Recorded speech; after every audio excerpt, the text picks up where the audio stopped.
Provavelmente você já ouviu falar da famosa casa de Amityville, que inspirou vários filmes de terror.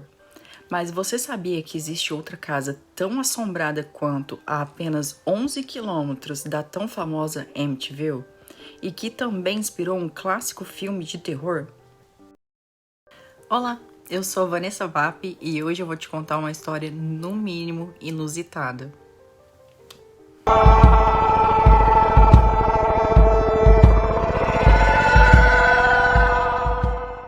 Era o final da década de 1950 e Long Island era apenas mais um subúrbio de pós-guerra. Porém, em 1958, algo estranho estava se formando em uma casa típica de fazenda. Na tarde de 3 de fevereiro de 1958, um homem chamado James Herman recebeu um telefonema de sua esposa, Lucille, para lhe dizer que algo estranho estava acontecendo na casa. Ela e seus filhos, dois adolescentes, Jimmy, de 12 anos, e Lucy, com 13, ouviram uma série de sons vindos de vários pontos da casa. Eram sons de estalo e aparentemente não tinham explicação. Quando começaram a procurar a causa dos barulhos que estavam ouvindo, eles descobriram garrafas completamente destampadas, viradas de cabeça para baixo. Eram frascos e garrafas como shampoos, alvejantes, frascos de remédios e inclusive um frasco de água benta. No início, Herman estava cético e não deu atenção nenhuma a esse acontecimento. Porém, o que ele não imaginava é que isso passaria a acontecer todos os dias.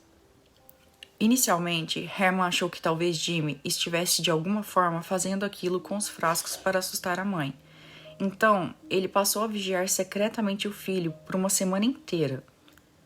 Ele estava realmente determinado a pegar o filho no ato, adulterando alguma garrafa. Não foi à toa que ele ficou surpreso na manhã de domingo, 9 de fevereiro, quando várias tampas saltaram das garrafas novamente, e dessa vez deixou todas as garrafas balançando para frente e para trás nas prateleiras. Um pouco irritado, Herman entrou no banheiro onde Jimmy estava escovando os dentes e o acusou de manipular as garrafas para que elas estourassem. O menino protestou vigorosamente sua inocência e ambos se assustaram ao ver um frasco do remédio de repente se mover pelo topo da pia e cair no chão. Logo em seguida, um frasco de shampoo também deslizou pela pia e caiu no chão.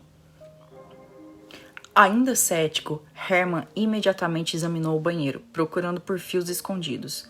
Ele não encontrou nada e começou a perceber que talvez estivesse acontecendo coisas na casa que ele realmente não poderia explicar.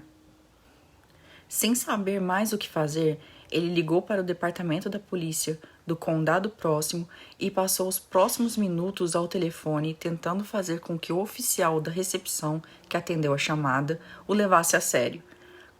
No entanto, quando o oficial ouviu a história, ele o acusou de estar pregando uma peça ou até mesmo de ter bebido demais. Porém, ele logo percebeu o tom sério na voz de Herman, que não parecia estar bêbado nem mesmo brincando. O oficial então prometeu enviar alguém para investigar.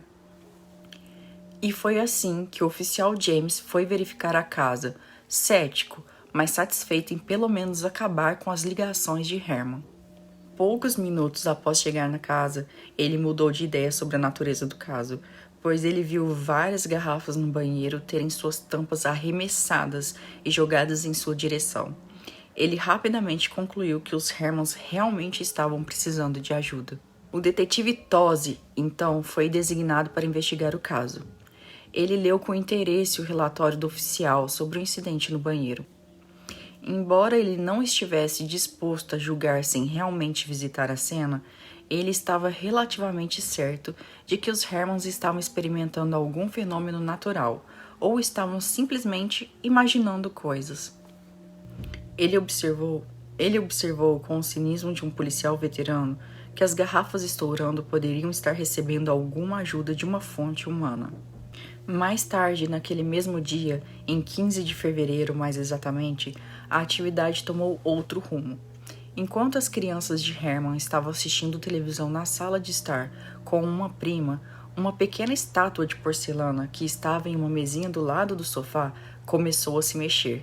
e então levitou meio metro no ar, fazendo um estrondo alto assim que caiu no chão.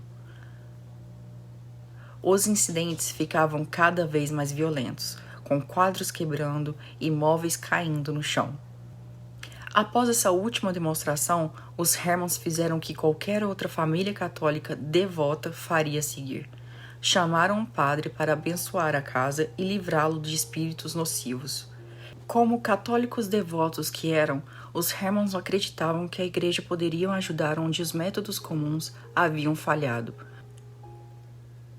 O padre William, então, foi à casa e borrifou água benta em cada um dos quartos. Infelizmente, Popper, como esse poltergeist passou a ser chamado pela família, decidiu que não queria demonstrar nada aquele dia. Durante as 2 semanas, desde que Popper fez sua primeira aparição na casa de Herman, a notícia dos estranhos acontecimentos vazaram para os jornais, rádio e televisão. A história recebeu muita publicidade, recebendo até artigos em revistas como a Time e a Life. Se a família achava que limpar líquidos derramados e ter seus pertences quebrados por uma força invisível era ruim, descobriram que os ataques da atenção pública eram piores. Eles não imaginavam o caos que viria junto com toda essa atenção da mídia. Cartas e telefonemas chegavam todos os dias. Muitos propunham soluções lógicas, enquanto outros garantiam que marcianos haviam desembarcado nas proximidades ou que um problema na casa era de um espírito de um chefe índio e até mesmo que os russos estavam cavando um túnel sobre a casa para invadir Nova York, que ficava a menos de 30 quilômetros dali. Os Hermans nunca recusaram ninguém e ouviram com atenção todas as ideias e sugestões que chegavam, mesmo daqueles que gritavam ao telefone coisas como arrependa-se de seus pecados, tarde na noite. Também chegavam inúmeras cartas sugerindo que eles haviam sido condenados por Satanás. Mas, ainda bem, nem todas as tentativas de ajudar foram bizarras. Robert Zider era um físico do Laboratório Nacional de Long Island que levou com ele um conjunto de equipamentos e percorreu toda a propriedade examinando o terreno. Quando terminou, ele afirmou que acreditava que havia córregos subterrâneos abaixo da casa e pensou que a água poderia estar criando uma espécie de campo magnético esquisito, mas depois de uma pesquisa geológica um pouco mais profunda, eles disseram que era impreciso afirmar tal coisa. O detetive Tosi, que trabalhava no caso oficialmente, estava cada vez mais intrigado com o resultado das pesquisas científicas e os fatos que ele havia investigado. A certa altura, ele estava descendo as escadas do porão dos Hermans quando uma estátua de bronze de um cavalo pesando quase 50 quilos voou pelo porão e atingiu o detetive bem nas pernas. Herman não estava perto da estátua e não havia mais ninguém lá embaixo. Como aquilo aconteceu? Ele não fazia a menor ideia. Determinado a encontrar uma explicação lógica para o caso, Tosi começou a examinar tudo o que podia. Ele verificou com a força aérea se estrondos sônicos de jatos que passavam não poderiam ter causado os distúrbios. Ele também descartou as ondas de rádio, entrando em contato com a Corporação de Rádio do Estado. Foi instalado um delicado osciloscópio no porão para detectar vibrações subterrâneas, mas não houve nenhum resultado que pudesse explicar aquilo. Os inspetores de construção da cidade declararam que a casa era estruturalmente sólida. O corpo de bombeiros até inspecionou um poço na propriedade para ver se as mudanças do nível de água poderiam estar causando os distúrbios de alguma forma, mas acabaram descobrindo que o nível da água estava estável há pelo menos 5 anos. Intrigado, então, Tosi permaneceu determinado e tentou de todas as maneiras descobrir a razão para os acontecimentos. Finalmente, o detetive e a família encontraram esperança em uma carta de uma mulher chamada Ellen, de Massachusetts. Ela escreveu que tinha experimentado eventos estranhos em sua sala de estar, onde cadeiras e móveis se moviam aparentemente sozinhos. Ela não tinha um fantasma em sua casa, mas sim uma forte corrente de ar que descia através de sua lareira. Os Hermans então ficaram muito empolgados com aquela novidade e imediatamente instalaram uma estrutura em sua chaminé que não permitia que fortes correntes de ar entrassem por ali, convencido que estava finalmente chegando o fim daquela história. Porém, assim que os instaladores terminaram o trabalho, uma estátua de porcelana foi lançada de uma mesa e chocou-se contra uma escrivaninha, deixando um amassado enorme na escrivaninha. Os eventos então se tornaram ainda mais violentos. Uma outra estátua foi esmagada contra uma mesa. Um açucareiro foi arremessado da mesa onde o detetive Tosi estava e foi quebrado em pedaços. A família Herman precisava de uma pausa de tudo aquilo e então decidiram passar a noite com um parente. O detetive Tosi, porém, ficou na casa e o resto da noite passou sem incidentes estranhos. O detetive Tosi, porém, ficou na casa e o resto da noite passou sem incidentes estranhos. Quando a família voltou na noite seguinte, o açucareiro foi arremessado no ar novamente e dessa vez quebrou-se em pedaços. Dias depois, em 24 de fevereiro, o detetive Tosi ficou assustado com o som de um barulho alto que veio no quarto de Jimmy. E naquele momento, mesmo com ninguém na sala ou perto dela, uma grande estante caiu de bruços no chão. Na noite seguinte, Jimmy estava na sala fazendo tarefa de casa e o toca-discos levantou-se e moveu 3 metros pela sala. Ao mesmo tempo que uma pequena estátua da Virgem Maria voou mais de 2 metros e atingiu um espelho no quarto principal. Uma estante cheia de enciclopédias foi derrubada e uma pesada peça de vidro que estava na mesa de jantar voou e atingiu o armário. Os eventos não paravam de acontecer e, na verdade, pareciam estar até piorando. Um fotógrafo do jornal local testemunhou esses eventos algumas vezes e chegou a tirar várias fotos de objetos sendo arremessados contra a parede. Além disso, Popper começou a bater nas paredes para chamar a atenção, e embora nenhuma tentativa de comunicar-se com o fantasma, se de fato fosse um fantasma, tenha sido feita. Tosi ficou preocupado com a nova violência das ações, pois até então a atividade se limitava a estourar tampinhas de garrafas. O detetive explorou todas as explicações possíveis que conseguiu, e por mais que ainda não estivesse preparado para dizer que a casa era mal assombrada, ele estava sem ideias novas. Mais ou menos nessa mesma época, a equipe de cientistas do Laboratório de Parapsicologia de uma universidade na Carolina do Norte se interessou pelos eventos relatados na casa de Herman. Esse grupo de pesquisadores, sob a liderança de um doutor chamado Heaney, já tinham compilado uma massa de evidências que sustentavam a ideia de que certas pessoas, nas circunstâncias certas, poderiam influenciar o comportamento de objetos sem precisar de contato físico com o tal objeto. Eles chamam isso de psicocinese.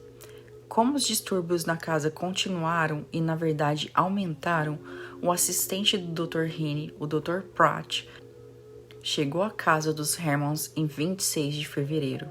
Ele acreditava que alguém na casa estava causando inconscientemente os estranhos incidentes.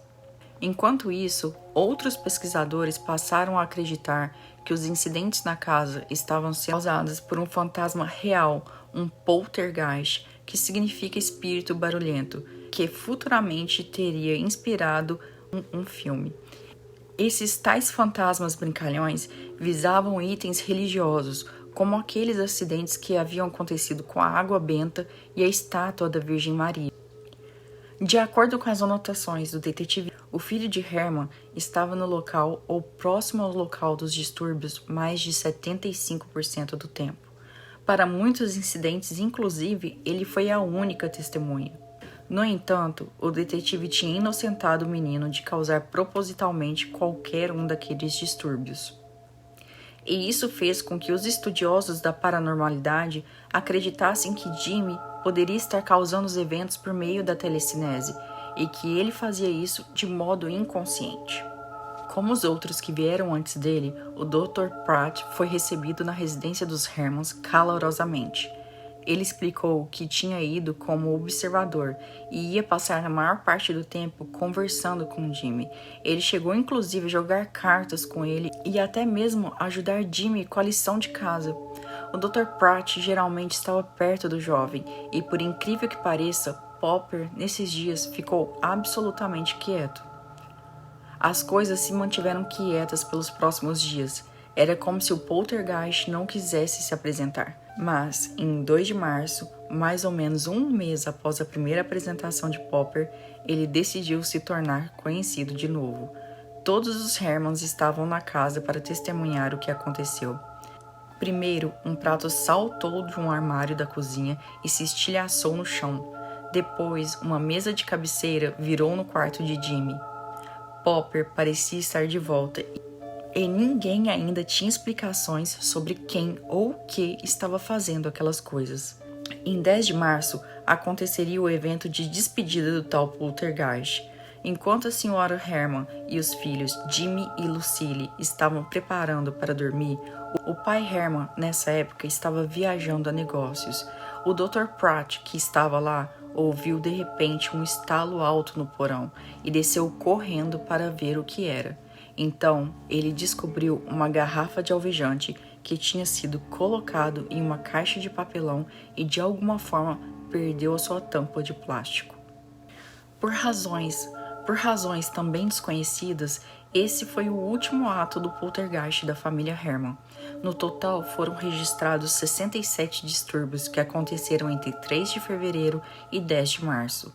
Os Hermans foram visitados por detetives, inspetores de construção, eletricistas, encanadores, bombeiros e, no entanto, nenhum deles conseguiu apresentar uma explicação razoável para o ocorrido na casa.